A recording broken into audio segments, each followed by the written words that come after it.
Hello, gang. Welcome to your book review for April. So I know we're almost in the middle of May, but I've been loving doing these book review with you all. I've been kind of adjusting with the ebb and flow now that school is online, so I have my son with me. And so I'm sorry this is getting to you late. Usually I try to, not pass the 10th of the month. I also realized, so this month I read 4 books, and it's not like I realize, even if I share about these reads, it's not like go and get it. It's like this is like mind-blowing read. No, and I'm just hoping with these videos that some of them might pique your interest more, and you'd want to read it. So it's just a way to showcase, all this knowledge that's available for us, all this wisdom.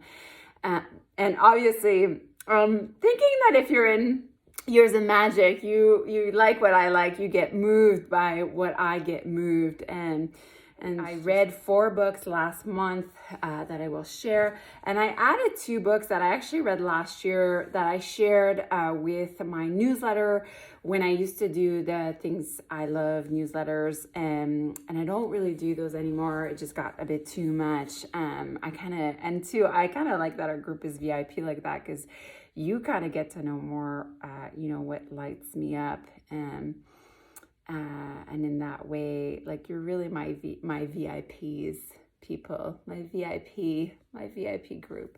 Are you excited? I'm so excited to share with you the books I read this month, and then 2 that I read last year that I thought would be really worthwhile to share with you all. All right, let's get into it. All right, the first book that I read, and actually the 2 first one, The Big Leap and The Prosperous Coach. These 2 books were recommended by an incredible woman that I started following, I think, a month and a half ago. Her name is Africa Brooke.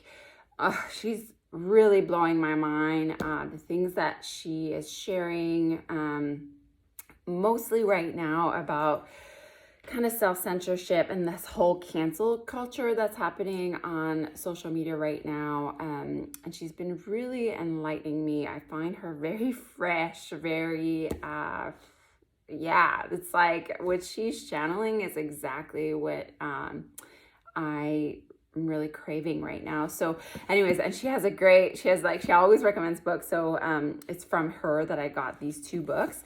So The Big Leap is so good and so quick. I read that book really in a few days. And this really gets you out of, the title really says it all. And it's like, take your life to the next level. And that book stayed with me a lot. Like, I still think about it in terms of like all the whining that we do and the blaming and all this energy we spend, like, just outwardly to things that really don't matter. And he talks about a lot of like simple things, but puts a spin to it that I had really never seen before. And this, there's a constant thread of just, being grateful for what you have. And he actually said the fear is excitement without breath, something I'd heard from somebody else that their therapist had said to them. And then this is actually from this book. So the therapist obviously used this guy's word, but fear is excitement without breath.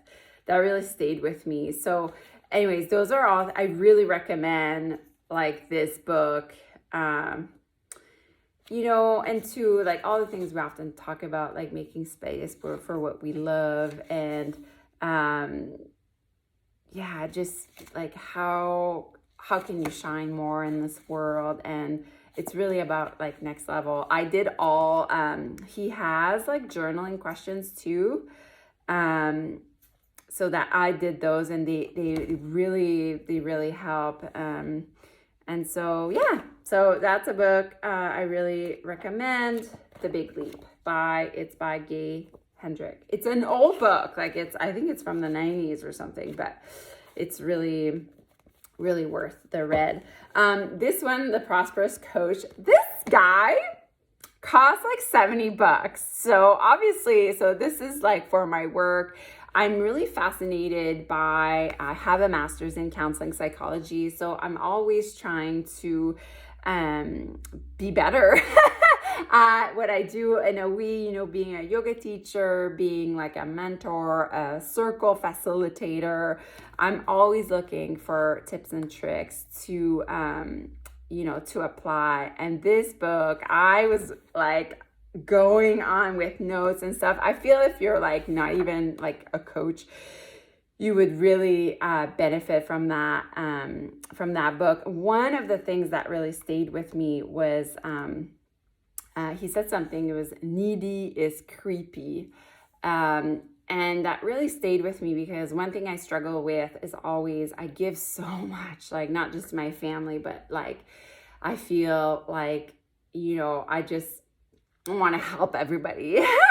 And that gets me bitter sometimes because it's not reciprocated. Like people don't help me as much as like I want to help them.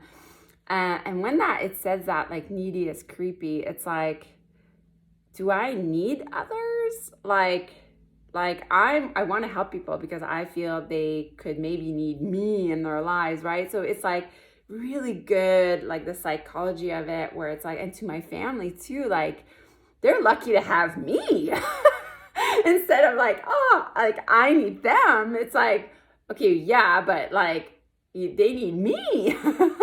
So I love, it's kind of like putting the spotlight really on how you lead your life.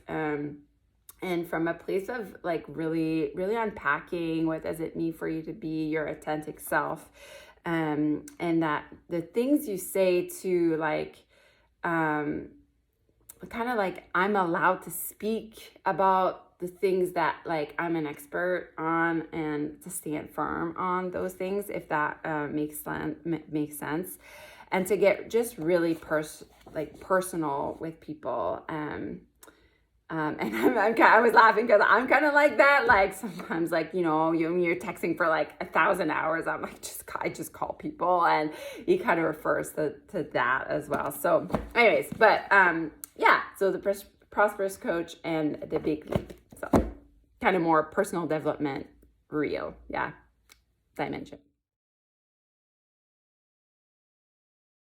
All right, so the next two books that I read were Shakti Rising by Kavita Chin Nayan, and The Van Gogh Blues, The Creative Person's Path Through Depression. The two last books that I have, they're some I read last year, but yeah, I just wanted to feature them here.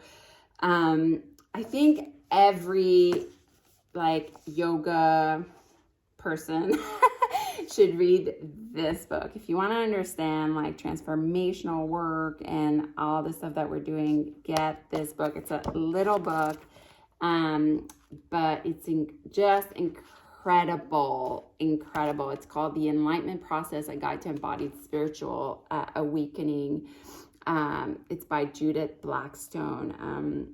And it's a lot about like what happens when you do yoga, and all like how we get to embody the things, but really speaks in terms of like processes, and also like what is enlightenment really?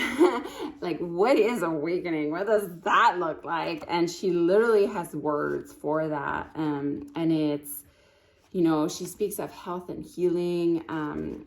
It's like this book really feel like it's been channeled through her, and how it's available to like everyone. It's not for us to like the few. It's really, and so she really brings back these really big ideas into a really humane form, and into a lot of like body work. And after reading this book, like my practices, my movement practices, even my hand gestures, like they became so much more profound and meaningful because, because of the processes that she talks about. And I just opened it up. She also talks about the misconception of like what enlightenment is not, which I really, really appreciated. So if you're fascinated about, and also this kind of what we're doing here. So much wisdom in that book for sure. And then the last one is a bit of an intense read. But I love these books that are like visual, kind of graphic books. And that's kind of what I want my book to be like. And this one is Blossom and Bones, and it's by Kim Krans. And Kim Krans I have a few of her like tarot decks and oracle card decks. And it's basically her journey through her eating disorder. So, like I suffered eating disorder when I was like an early teen. Even in my young adult, I'd say like even like right up before I met my husband at 25. And this kind of like it's really like into kind of her obsession and part it was like really like super intense for me to read, but I really, really appreciated like just so personal and so raw and so real. And also this, like, there's something really disgusting about it that I love that they kept, like, it's not all nice. And she didn't leave, like, she didn't filter like anything of that book. And I actually really, really appreciated it. So, but again, like, yeah, you have to love these like kind of big, it's like a hefty, I mean, it doesn't take long to read, but like there's lots of skulls in it and this and that. But I really appreciated this like personal look into an eating disorder and taking her through, it's like her personal journal and entering her world, her sacred world of expression. It felt really, really meaningful. What are you reading this month? We'd love to know. And so post it in the community board. Say, what as I know some of you have already done that, so that's great because we can add it to our lists, our geeky list. I wish you a good day and bye.